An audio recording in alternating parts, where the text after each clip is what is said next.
would there be any possibility for the party to ask you to remain for another term? In that event, what would be your response? I would not characterize the communication between our Ministry of Foreign Affairs and the Dutch Embassy as a row. There were some, shall we say, disagreements as to whether ambassadors and diplomats should observe the elections or not. And the guideline by the government was that they should not. There were some reports that some embassies were violating these injunctions, this decision by the government. And the Foreign Ministry talked to those embassies and indicated to them that it would not be welcome for them to contravene the guidance set by the government with regards to observation by diplomats. Other than that, I'm not aware of any other dispute with any embassy here or anywhere else. With regards to my terms,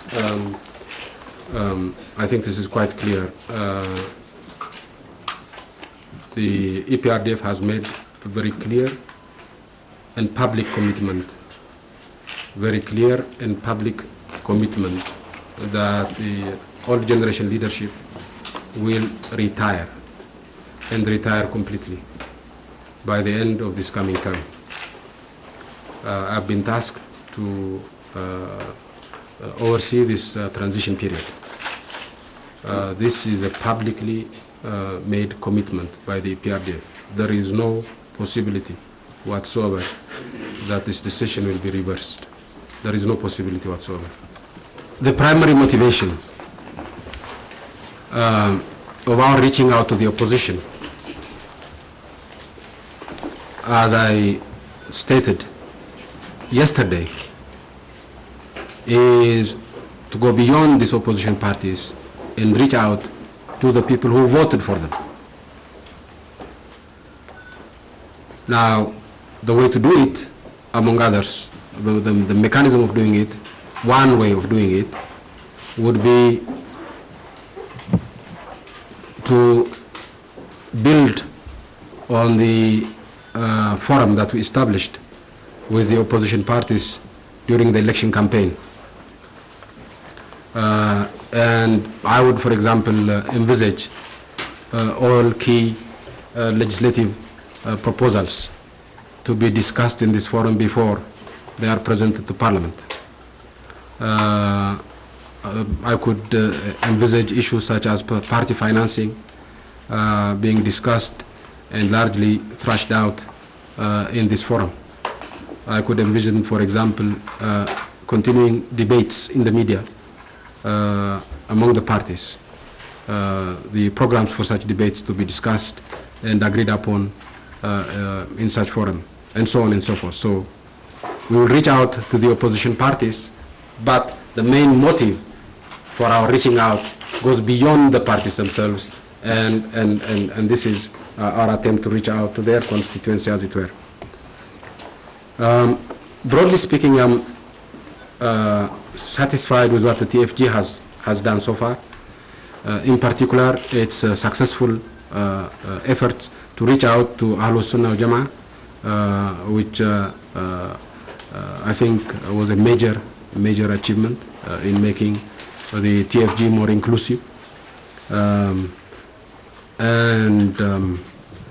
As this priest who survived the French Revolution said, when asked what his biggest achievement during the revolution was, his answer was very simple: I survived. The TFG has survived, and that is achievement in itself. Am I worried? Yes. There is no, we have not yet achieved full stability and peace in Somalia. There is still instability there, and it poses serious risk to everyone in the region, including Ethiopia. How would I like to be remembered? I don't particularly care all that much as to what happens after I'm 6 feet under, or after I'm not in a position of influence or power. It doesn't really affect my thinking. But to the extent that it matters, and I can assure you it doesn't really matter much. I would hope that this generation of leadership of the PRDF would be remembered for two things. First, ridding Ethiopia of a particularly brutal regime that was massacring Ethiopians left, right, and center. And second, for initiating and kickstarting the process of Ethiopian Renaissance. I think these two would be the key hopes of my generation of EPRDF leaders. If in your strategy to reshuffle the opposition and this? That is not part of our current plan. And to the extent that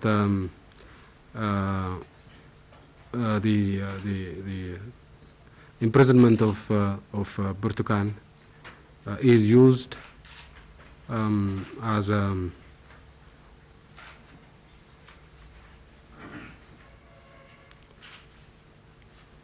sort of a game by interested parties to circumvent the rule of law in Ethiopia.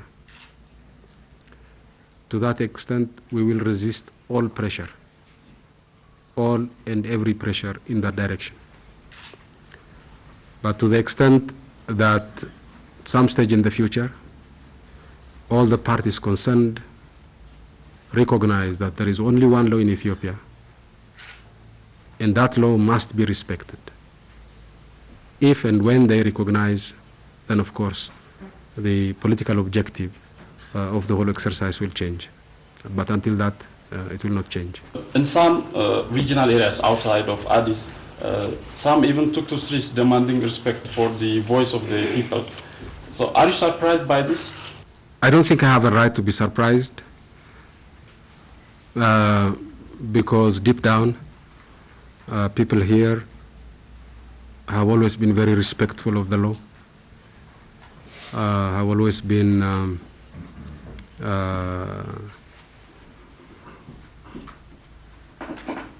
eager to play by the rules and accept the outcomes of such processes. But having gone through the 2005 disturbances, I think we would be excused if we were to be happily surprised by the level of tranquility and peace we have seen this time around. Although, as I said, we have no right to be surprised.